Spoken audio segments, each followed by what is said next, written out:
तो बात आज इस देश की शोभा यात्राओं की होगी, जो देश के अलग अलग हिस्सों में अलग अलग मौकों पर, अलग अलग त्योहारों पर, अलग अलग पर्वों पर निकाली जाती है। विस्तार से चर्चा करेंगे, इसके हर पहलू को हम छुएंगे। खास मेहमानों से पहले परिचय आपका करवा दें। हमारे साथ स्वामी उमाकांत जी मौजूद हैं, सरस्वती जी महाराज महामंडलेश्वर है, बहुत बहुत स्वागत है स्वामी जी आपका। इसके अलावा रवि भट्ट हमारे साथ जुड़ेंगे, जो कि इतिहासकार हैं, बहुत बहुत स्वागत है रवि जी आपका भी। और आचार्य संजय शर्मा जी हमारे साथ स्टूडियो में मौजूद हैं, संजय जी आपका भी बहुत बहुत स्वागत है। सबसे पहले मैं उमाकांत जी का रुख करना चाहूंगा यहां पर। स्वामी जी, शोभा यात्रा शब्द एक छोटा है, लेकिन इसका जो महत्व है, इसका जो मीनिंग है, इसका जो अर्थ है, वो अपने आप में बहुत विशालता समेटे हुए है, बहुत विस्तार है इसमें। जी, शोभा यात्रा बहुत अद्भुत पवित्र शब्द है और भारतीय संस्कृति में प्राचीन काल से हर से पहुंचती थी। स्वामी जी आपके पास लौटते हैं। मैं संजय शर्मा जी का यहां पे रुख करना चाहूंगा, जो समय हमारे साथ स्टूडियो में मौजूद हैं।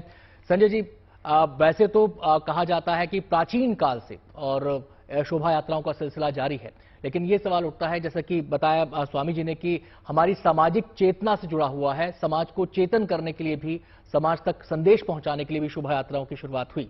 तो इस शुरुआत को लेकर आपका नजरिया क्या है, कैसे इसकी परंपराएं शुरू हुई? देखो, सबसे पहले आप देखेंगे जब समुद्र मंथन हुआ उस वक्त जो है अमृत जो है प्राप्त हुआ हमें, और जो कलश है उसमें एक मंत्र आता है, ओम कलशस्य मुखे विष्णु कंठे रुद्रा समाशिता। कलश के अंदर जो है ब्रह्मा, विष्णु और महेश, सबसे पहले जो है भगवान विष्णु, बीच में जो है शिव और नीचे ब्रह्मा का जो है वास रहता है। और जो कलश यात्रा हम शोभा यात्रा कहते हैं, कलश यात्रा कहते हैं, और धर्म को धर्म से जोड़ना, हर व्यक्ति विशेष को एकजुट करना, ज्ञान, प्रेम, न्याय, समर्पण और धीरज सबको सिखाना। और एक मंत्र आया है, यानी कानी च पापानी जन्मांतर कृतानि च तानी सर्वाणी पश्यन्तु। इस प्रकार से पदे पदे इस प्रकार से मंत्र है। तो उसमें यही है, यानी कानी च, सबको जो है, जो भी हमारे पुनर्जन्म के पाप कर्म है, उन सबको त्याग कर, छोड़कर हम जो है परिक्रमा करें पृथ्वी की और धर्म को बढ़ाएं।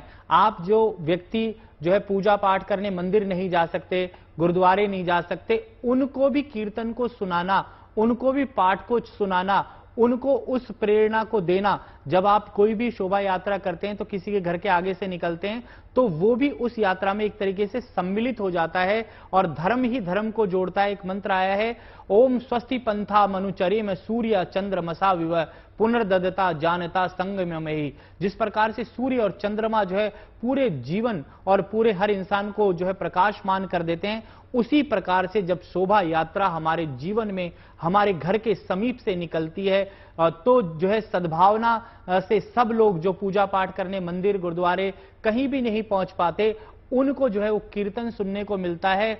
और कहते हैं कि व्यक्ति ही व्यक्ति को जोड़ता है, धर्म ही धर्म से जोड़ता है। और यहां पर जो है धर्म को बढ़ाने के लिए, आध्यात्म को बढ़ाने के लिए, पूजा पाठ को बढ़ाने के लिए, सद्भाव को बढ़ाने के लिए जो है शोभा यात्राएं होती हैं। और हमारा जो सांस्कृतिक उद्देश्य भी यही है, धार्मिक उद्देश्य भी यही है कि हम मनुष्य को मनुष्य से जो है जोड़ें। आप देखें कि रामनवमी पे जो है जल पिलाया जाता है, आप सिख धर्म में देखें कि एकादशी के दिन भी हम जल पिलाते हैं।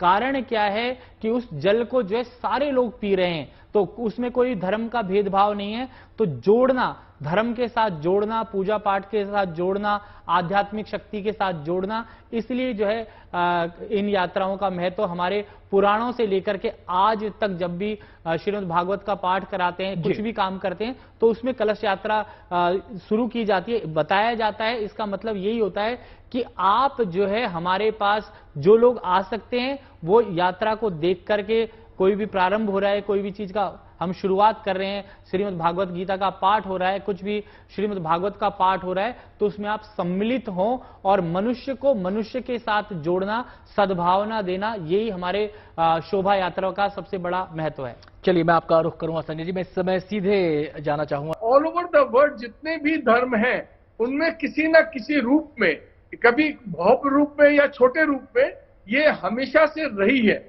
और इसका रहने का कारण यही है कि बेसिकली जो था कि it was a kind of a mass communication, ये समाज के हर वर्ग को जोड़ना और समाज की सामूहिक चेतना को जागृत करने का इससे बेहतर पूरी दुनिया में किसी भी जात में कहीं पर भी और कोई साधन नहीं मिला।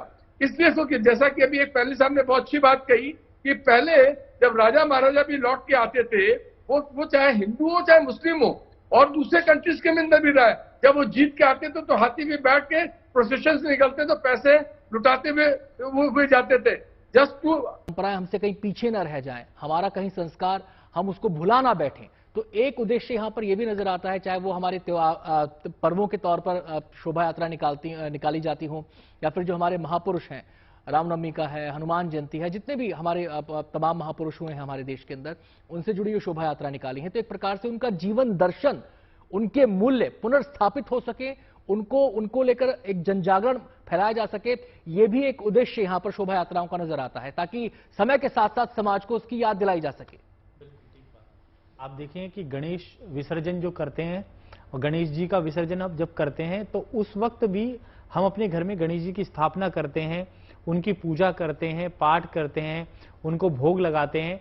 उसी प्रकार से जितनी भी रामनवमी की यात्रा होती है या कोई भी यात्रा हम करते हैं, तो कहीं ना कहीं सब चीजों का एक ही उद्देश्य रहता है कि मानव से मानव को जोड़ना, धर्म को धर्म से जोड़ना, और जिस भी धर्म को आप मानते हैं या जिस की भी पूजा करते हैं, उस देव की पूर्ण निष्ठा से पूजा और आराधना करना। और उद्देश्य यही है कि आप जब भी पूजा करें, भगवान की रामनवमी मनाएं तो हर्षोल्लास से मनाएं, उससे आप भगवान राम को याद करते हैं। और जो लोग मंदिर में नहीं जा पा रहे, तो उनके घर तक जब शोभा यात्रा निकलती है, भगवान के भजन कीर्तन करते हुए जब लोग जाते हैं, तो उनके मन के अंदर भी भावना वापस जो है जागृत हो जाती है।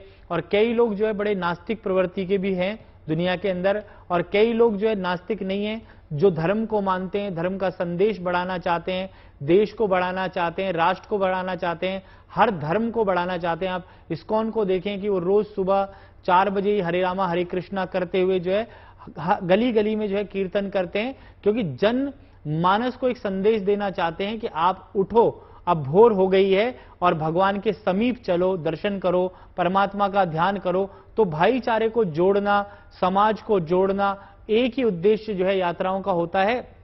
और हर यात्रा, चाहे कोई सी भी यात्रा निकाली जाए, चाहे जगन्नाथपुरी की यात्रा निकाली जाए, उन सभी यात्राओं का एक ही उद्देश्य, की यात्राएं होती हाँ, हैं, बिल्कुल, सिखों की यात्रा होती है, सिखों में परंपरा है प्रभात फेरी की, वो भी तो सबका उद्देश्य एक ही है कि मानव को मानव से जोड़ना, धर्म को धर्म से जोड़ना, सबको धर्म के पथ पर लगाना और धार्मिकता को आगे बढ़ाना, यही सबका एक उद्देश्य होता है। और उसी उद्देश्य को लेकर के जो है ये धार्मिक यात्राएं जो है की जाती हैं।